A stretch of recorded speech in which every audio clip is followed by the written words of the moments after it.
First thing I have to say is that for this video, the part two of trying to find a job traveling for work, this is not my company. I don't work for this company.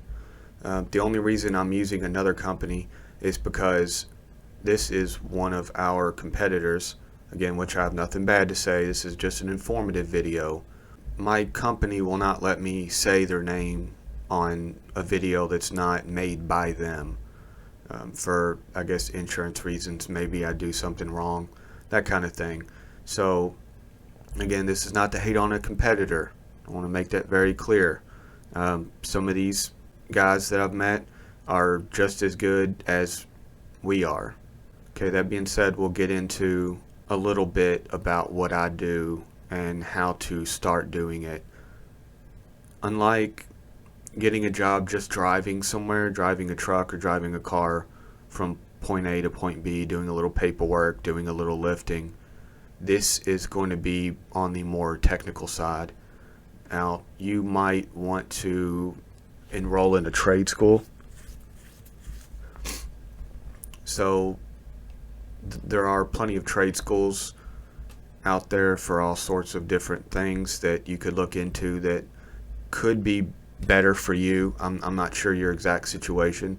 I just kind of wanted to point out somewhere like our company or the company I work for. This company goes around the country also in the United States, and if you wanted to travel, they do it just as much as we do. So what you're looking at here, of course, are a pair of fire doors, and this is the specialty of what I do in the facility. So I will inspect the fire doors, repair the fire doors, and if need be, replace any of the components of the door or the doors themselves to be in line with NFPA code 80 or 101. It's a book, the National Fire Prevention Association. You can get the book if you're interested in doing something with doors or dampers or safety equipment. You can just buy the book online and then memorize it, and then that will put you at a pretty good standing. So their website looks a little bit, well, I mean, it's different from what ours is. I mean, if you want to know what company it is, you just look it up. I mean, you're going to figure it out. It's not this one, it's something else. So they have the same thing we do. Fire door compliance, fire stopping. Now the fire stopping is the easier in the field to get a job in.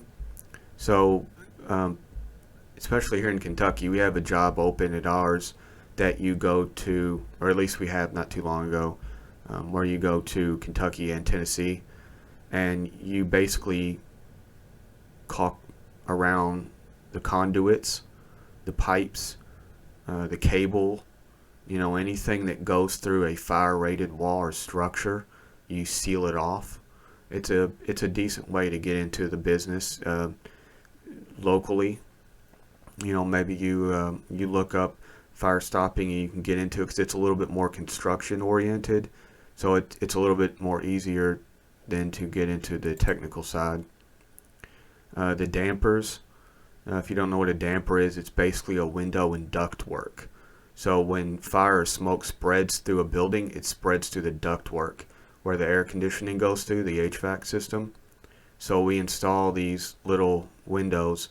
Now they have actuators, which is the battery, and there's certain ones that have fusible links with them. So if it gets hot in the ductwork, the window closes, and it's really heavy. It's made of fire-rated steel. So it's a necessity. And of course, like most companies, they have the same thing. We have one of the best guys in the country, I think, that goes around and he teaches facilities about what it is we do, how we do it. They explain everything. What you're seeing here is a fire-rated door list, smoke-rated door, non-rated doors. Let's see, this is a little bit small, so it's not the best example. But if you're seeing this, you can see the colors. So each architect will draw up a life safety print where the rated walls are different colors. Usually the green is smoke or nothing, and then the darker colors, your reds, your blues, purple sometime will be 1, 2, 3 hour walls. It's really it's really important for a facility to know all of this. I'm about to leave here pretty soon to go back down to Tennessee. I've got 3 facilities to take care of this week. You have to inspect all of the doors, take pictures, make sure everything's in compliance. So like I was saying, you can see the website at your leisure. Okay, so I pulled up just one at random. I'm a fire door tech for another company, so I figured we'd just pull it up because I know the most about it. This one's from Fort Lauderdale, but there are 13 more locations around the country. Okay, let's start with the easiest ones. Additional requirements. Must be 21 years of age, have a valid driver's license. You can't do any drugs that they put on a drug screen, your marijuana, that kind of thing. Criminal background, inoculations, submit to a TB test, blood test, vaccinations when required by client, MMR, flu, etc. We've had to do that. I've had to do every test you can think of on that list. So it's no big deal. They pay for it all. Again, 21, just because you're of age, you have to be able, to get a car, the driver's license, because you're going to be driving a whole lot. Let's see, they say you must live within an hour of a major airport. That's because that you're going to have to fly places. And yeah, if you're in the middle of nowhere, it probably won't help you. I don't know. Again, maybe you can make it work, or whoever's watching it is, like I'm in Louisville. We have an international airport. If you're in a major city, or if you're right outside a major city within an hour, this could be the job for you. If you have some of these, it's previous experience, I think. Extensive travel, of course, but they pay for everything. You can see this company, travel, per diem, hotel, airfare, rental cars. Per diem is food money, if you don't know. Overtime, you could get a 10-day rotation. You might have to work 2 weeks. You might get a week off. It varies from place to place. Updated job training. You're going to be training at least one time a year, every year afterward. We have a job training. Going to be using everything online to make reports. Again, basic computer skills. It's not that hard to learn. You can get something online. Of course, again, that's what it says. Basic computer skills. Infectious control measures. Washing your hands, using a Tyvek suit. It's not that hard. Don't look dirty. Just keep track of.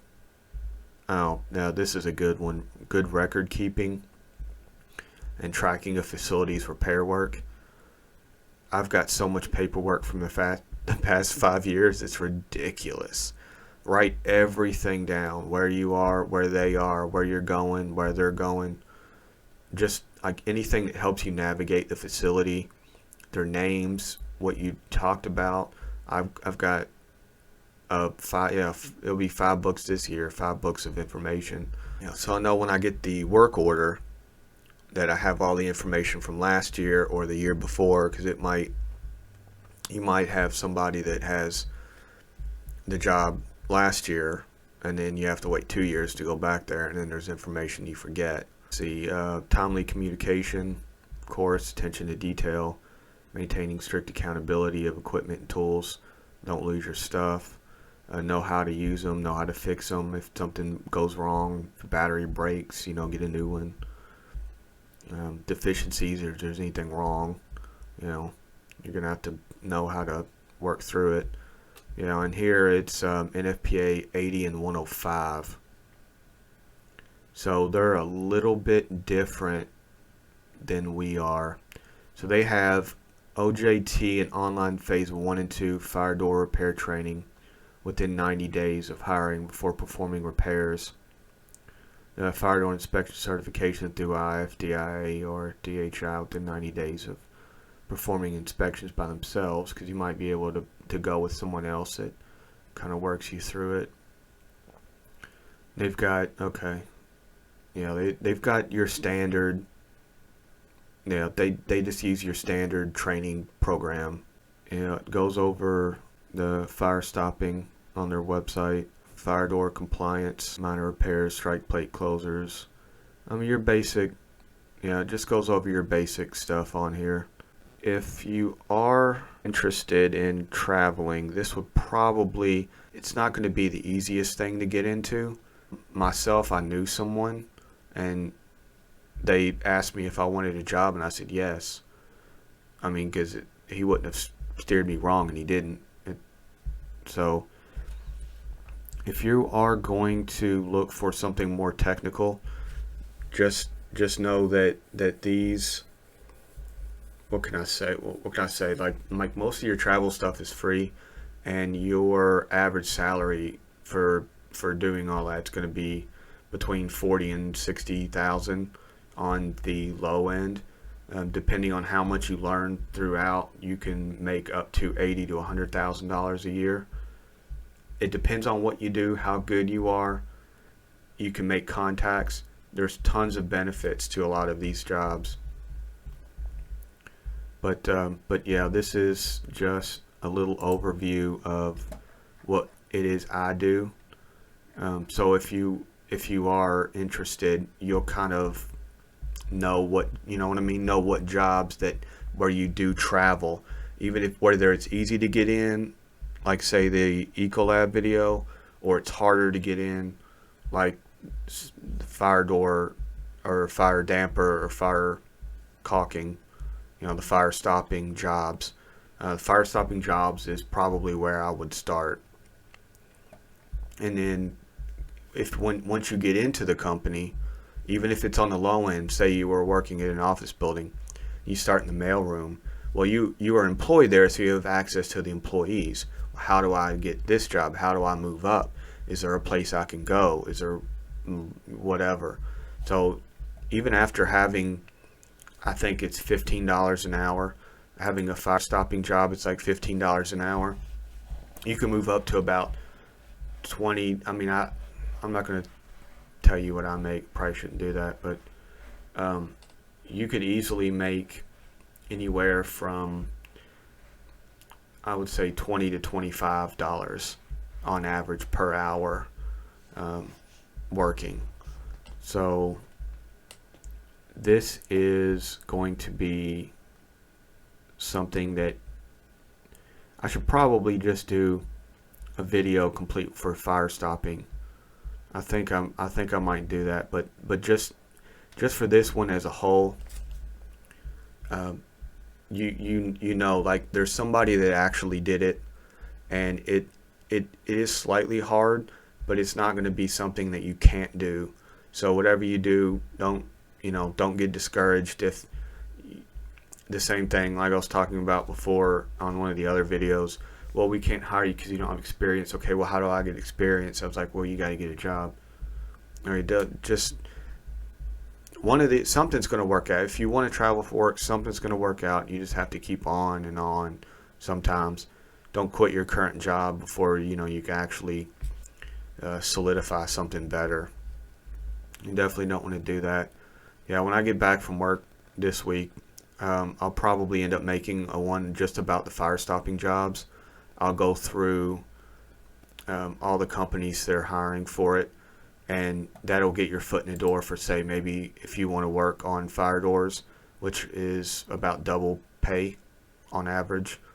Well, during COVID, not so much, but during average. And the fire dampers is even more than the fire doors, so there are people that make more than I do. And if you want to get into the more technical aspect, there's plenty of guys that can help you do that too. So, okay, so we'll add on to this later, but I just wanted everyone to kind of know another one of the jobs. Now I have my cousin's company, the company he works for, video here pretty soon, and that should be helpful. Also, again, it's a little bit more technical too. I'm still compiling all of the videos as far as where all the jobs are, if you want to travel or if you want to go somewhere, essentially. So, okay, that'll be it for today's video, and I will see you on the next episode. Thanks for watching.